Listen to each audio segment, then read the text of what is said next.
13 News Now begins with breaking news.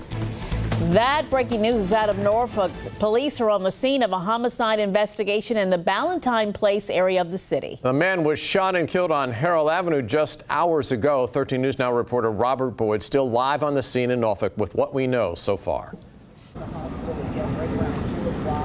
Well, right now, police are releasing very little information, but what they did tell us is a man is dead following a shooting right here on this street, and police have yet to make an arrest and don't even have a suspect. Now, the shooting happened around 2 p.m. this afternoon on Harold Avenue. We spoke with a neighbor who says she heard about 20 shots fired in a matter of seconds, one after another. Then she says she saw one man taken to the hospital by ambulance. He was later pronounced dead. Neighbors say this is very frightening considering all the children who live nearby. Children was out here when this was going on, so that was really fearful. So when I came down the street and seen all these police cars and police tape, I actually was frantic. That's why I was so concerned where my kids was at. The 2800 block of Harold Avenue remains closed at this time, so police can continue this investigation. And right now, they have yet to come up with a motive for this shooting. Live in Norfolk, Robert Boyd, 13 News Now. All right, these numbers speak for themselves. Today's high was 55 degrees and tomorrow's expected to be 39. Pretty clear, a major cool down taking over Hampton roads right now. Let's check in with Chief Meteorologist Jeff Lawson. Jeff, going to be pretty cool. Yeah, and that doesn't account for the wind. It's going to be very windy tonight and into tomorrow, and that'll make it feel even colder. It's also helping to sort of push the atmosphere up as that sort of wedge of cold air comes in, and that's triggering a few showers. We had told you off to the north there was a chance of that as we got late into the day today, and that's what we're looking, although I've been checking. I haven't checked every observation point every hour or every minute, but I haven't really seen much of this actually making it down to the ground. Later tonight, as the air gradually saturates, I think there's certainly a chance of that. But right now we're at 50, winds out of the west-southwest. Again, they will pick up considerably as we go through the evening and into the overnight hours. But it's going to stay pretty dry, and that's going to mean that a lot of what falls isn't going to make it down to the ground. But these are air temperatures by morning, not including the wind chill. And you can see they are way down into the 20s. Same thing off to the north.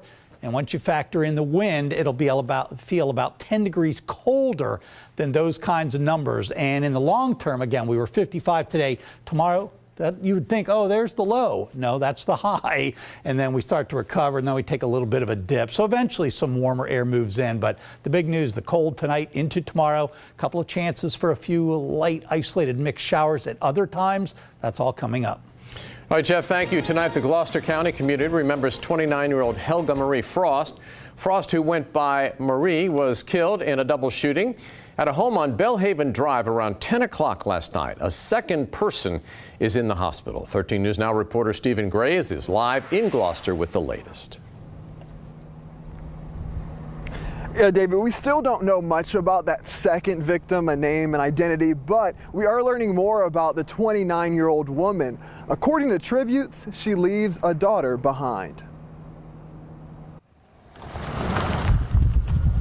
Among the holiday decorations on Belhaven Drive in Gloucester Point, it's real unfortunate. the cheer on the quiet street has taken a back seat for now. You wouldn't expect it to be in your neighborhood.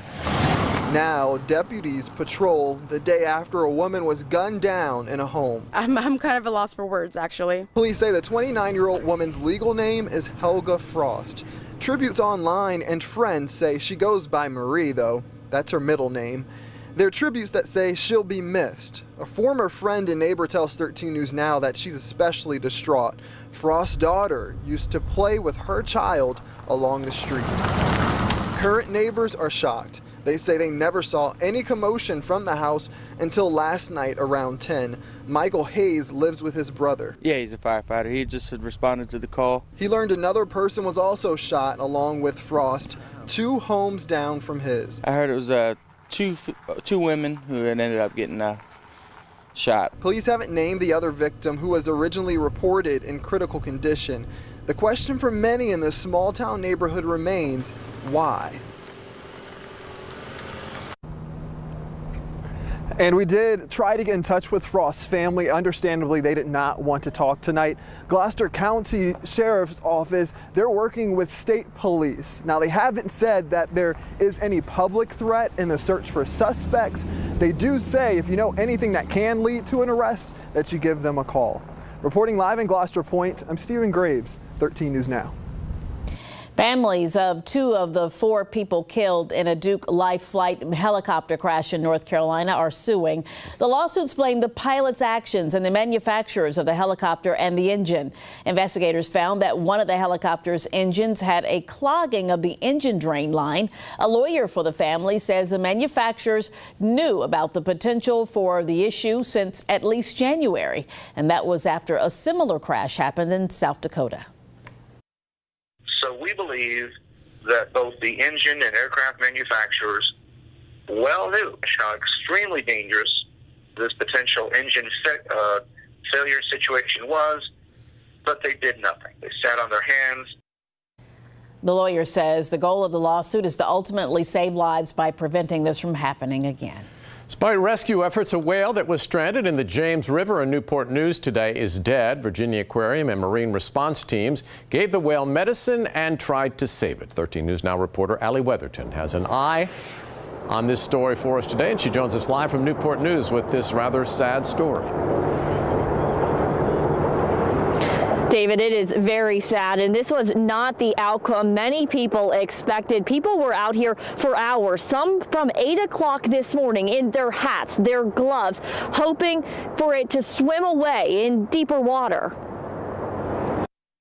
It started as an exciting day for many. Just spit water out the top of his whatever that is up top. That turned sad for people living nearby the water. That'll make me feel good because we would stay hoping for a better ending.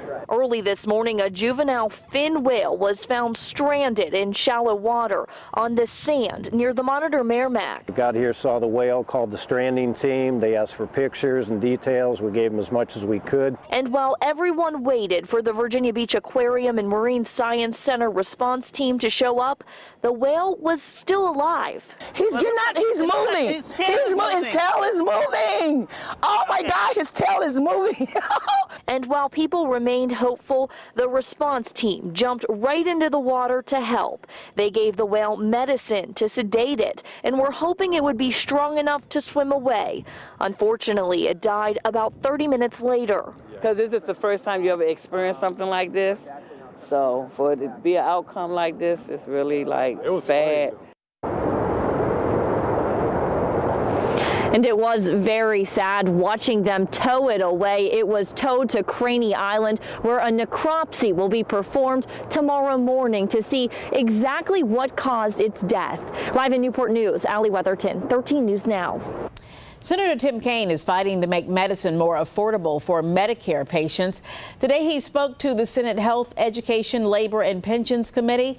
Kaine and 31 other lawmakers are pushing for a bill that would allow Medicare to negotiate the best possible price of prescription drugs. Current law only allows for bargaining by pharmaceutical companies. You know, it's more than just about profit. It's about, just outright abuse of people when they're vulnerable.